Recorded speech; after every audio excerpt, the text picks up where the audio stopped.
This is Pittosporum tobira Variegata, and this is a plant that's been around for a long time.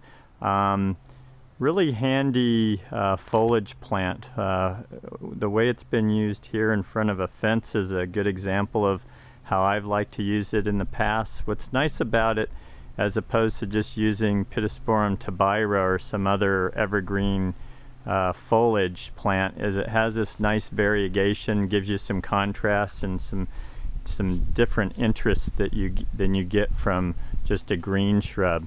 This is a good example because right there you see where that branch has reverted.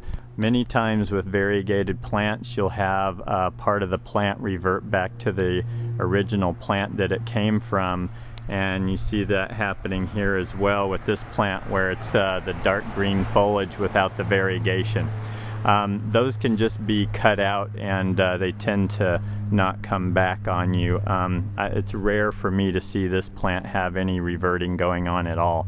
So what I like about this plant is it's very durable, easy to grow, takes a lot of different conditions, it's evergreen, clean looking when it's happy, and dense the way you see here.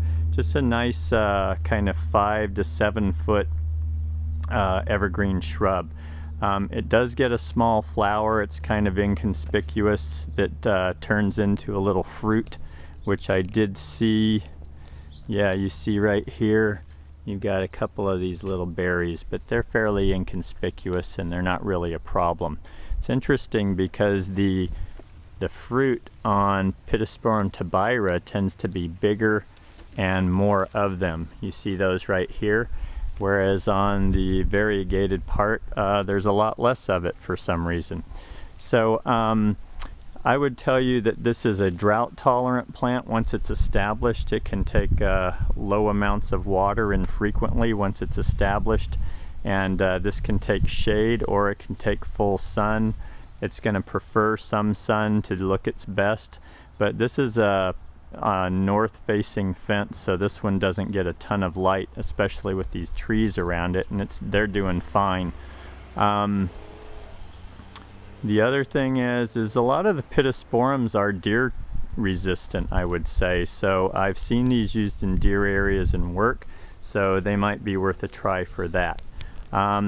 So as a design element, I would just say they're a good massing type of foliage plant.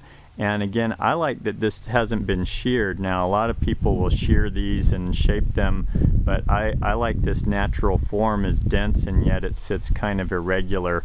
Has a nice look to it for me. This shows a plant that's been sheared that's typical of how maintenance companies treat these. So make sure if you use it, you give it at least 3.5 to 4 feet of height for where you're going to put that. Otherwise, you're forcing the maintenance person to really rein it in. Here's a great looking planting that's been naturally pruned. And just want to mention, I'd put these about 4 to 5 feet on center from 5-gallon containers. That's Pittosporum tobira Variegata.